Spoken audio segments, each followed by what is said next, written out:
யார் நமக்கு எதிரி? யார் எதிரி? திமுக எதிரி. திமுக விமர்சனம் பண்ணுங்க, திமுக எதிருங்க. ஏன்னா நமக்கு துரோகம் பண்ணது திமுக. குழப்பம் செய்து அதை எப்படியாவது பலவீனப்படுத்த வேண்டும் என்ற நோக்கத்தில் திமுக முயற்சி செய்து கொண்டிருக்கிறது.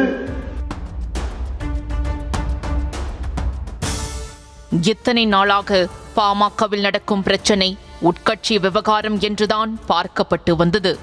அப்படி இருக்கையில் திடீரென பாமகவில் நடக்கும் பிரச்சனைக்கு ஆளுங்கட்சியான திமுக தான் காரணம் என்ற அன்புமணியின் குற்றச்சாட்டை சாதாரணமாக கடந்து சென்றுவிட முடியாது.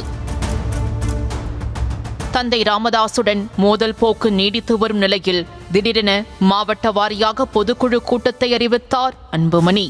தந்தைக்கு எதிரான மோதலை அடுத்து கட்சி நிர்வாகிகளை ஒருங்கிணைக்கும் வகையில் பொதுக்குழு கூட்டத்தை அன்புமணி நடத்தி வருவதாக கூறப்பட்டாலும் அன்புமணியின் உரையை வைத்து பார்க்கும் போது மினி தேர்தல் பிரச்சாரம் போலத்தான் இருக்கிறது. இந்த நிலையில் காஞ்சிபுரத்தில் பேசிய அன்புமணி பாமகவில் நடக்கும் குழப்பங்களுக்கு திமுக தான் காரணம் என்றதோடு கட்சியை பலவீனப்படுத்த பாமகவில் இருக்கும் சில சூழ்ச்சிக்காரர்களை வைத்து திமுக தூண்டி விடுவதாக கொதித்தெழுந்தார். சூழ்ச்சிகள் செய்து நம்மை போன்ற கட்சிகளை குழப்பம் செய்து அதை எப்படியாவது பலவீனப்படுத்த வேண்டும் என்ற நோக்கத்தில் திமுக முயற்சி செய்து கொண்டிருக்கிறது. தங்கள் கட்சி விவகாரங்களில் திமுக தலையிடுவதாக கட்சி தலைவரான அன்புமணியே வெளிப்படையாக குற்றம் சாட்டியதும் கட்சியை உடைக்க திமுக சதி செய்கிறது என்ற ஸ்டேட்மெண்ட்டும் கவனிக்க வைத்துள்ளது. பெற்ற தந்தையே தனக்கு எதிராக திரும்பியது அன்புமணியை கோபப்படுத்தியிருந்தாலும் பாமகவை இரண்டாக உடைப்பதில் திமுகவுக்கு என்ன லாபம் இருக்கப் போகிறது என்ற கேள்வியும் எழுந்துள்ளது. வன்னியர் இடஒதுக்கீட்டில் திமுகவை கடுமையாக விமர்சித்து வருகிறார் அன்புமணி. வன்னியர்களுக்கு அதிக துரோகம் இழைத்த முதலமைச்சர் மு.க. ஸ்டாலின் தான் என்றெல்லாம் அன்புமணி பேசியிருந்தார். வன்னியர்களுக்கு துரோகம் செய்த, இன்னும் சொல்ல போனா வன்னியர்களுக்கு அதிக துரோகம் செய்த முதலமைச்சர் யார் என்று சொன்னால் வரலாற்றிலே அது மு.க. ஸ்டாலின் அவர்கள் தான் சொல்வார்கள். வட மாவட்டங்களில் குறிப்பிட்ட வாக்கு வங்கியை பாமக வைத்திருக்கிறது. குறிப்பாக வன்னியர் சமூகம் சார்ந்த மக்கள் பெரும்பாலும் பாமகவுக்கு தான் வாக்களித்து வருகின்றனர். சமீபத்தில் பாமக நடத்திய வன்னியர் சங்க மாநாட்டில் கூட பெரும் கூட்டம் திரண்டிருந்தது. சட்டமன்ற தேர்தலை ஒட்டி பாமக நடத்திய வன்னியர் சங்க மாநாடு அதன் வாக்கு வங்கியை வெளிப்படுத்தும் வகையில் இருந்தது. இந்த நிலையில் பாமகவில் குழப்பத்தை ஏற்படுத்தி அந்த கட்சிக்கு கிடைத்து வந்த வன்னியர் சமூக வாக்குகளை தங்கள் பக்கம் திசை திருப்ப திமுக முயற்சிக்க வாய்ப்பிருப்பதாக அன்புமணி தரப்பில் கருதப்படுகிறது. வன்னிய சமூக மக்களுக்கான கட்சியாக பாமக அறியப்பட்டு வருவதை உடைத்து பாமக மீதான வன்னியர் சமூக மக்களின் நம்பிக்கையை குலைத்து வாக்குகளை சிதறடிக்க திமுக கணக்கு போடுவதாக அன்புமணி தரப்பு எண்ணுகிறது.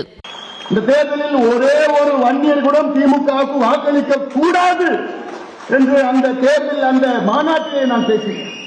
காரணம், இந்த சமுதாயத்திற்கு திமுக செய்த மிகப்பெரிய துரோகம். அதாவது தேர்தல் வரலாற்றை திருப்பி பார்க்கும் போது திமுக போட்டியிட தொடங்கியதிலிருந்து தற்போது வரை அந்த கட்சிக்கு அதிக வெற்றியை கொடுப்பது வட மாவட்டங்கள்தான். திமுகவின் பலம் வாய்ந்த இரண்டாம் கட்ட தலைவர்கள் உருவெடுத்ததும் வட மாவட்டங்களில்தான். ஆனால் வட மாவட்டங்களில் பெரும்பான்மையாக இருக்கும் வன்னியர் சமூக மக்களின் முக்கிய கோரிக்கையான 10.5% இடஒதுக்கீட்டை செயல்படுத்த நடவடிக்கை எடுக்கவில்லை என்ற கோபம்தான் மேடைக்கு மேடை அன்புமணி திமுகவை விமர்சிக்க காரணம் என கூறப்படுகிறது. வன்னிய சமூக வாக்குகள் திமுகவுக்கு கிடைக்கக்கூடாது என்ற அடிப்படையில் அன்புமணி விமர்சனத்தை முன்வைக்கும் நிலையில் பதிலுக்கு பாமகவை உடைத்து அந்த கட்சிக்கு கிடைக்கும் வாக்குகளை தங்கள் பக்கம் திமுக திசை திருப்புவதாக பார்வை முன்வைக்கப்படுகிறது. இது ஒரு பக்கம் இருக்க, பாமகவை உடைக்க திமுகவுக்கு உதவும் சூழ்ச்சிக்காரர்கள் என அன்புமணி குறிப்பிட்டது யார் யார் என்ற கேள்வியும் எழுந்துள்ளது. அந்த லிஸ்டில் முதலில் இருப்பதே ஜி.கே. மணிதான் என்கிறது அன்புமணி வட்டாரம்.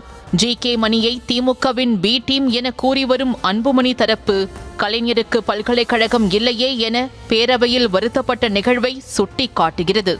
மேலும் அன்புமணி ராமதாஸிடையே தீப்பொறியாக எழுந்த பிரச்சனையை ஊதி கனலாக்கியது ஜே.கே. மணிதான் என்ற கோபமும் அன்புமணி தரப்புக்கு இருக்கிறதாம்.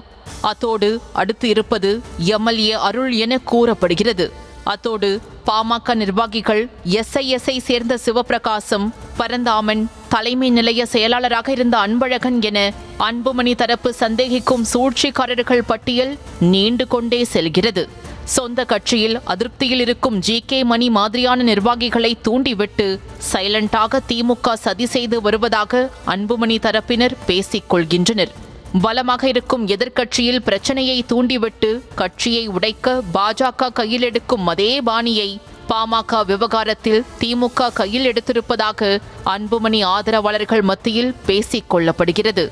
தந்தையை வைத்தே தனது அரசியல் எதிர்காலத்திற்கு திமுக ஆப்பு வைக்கிறது என அன்புமணி கருதுவதாகவும் சொல்லப்படுகிறது.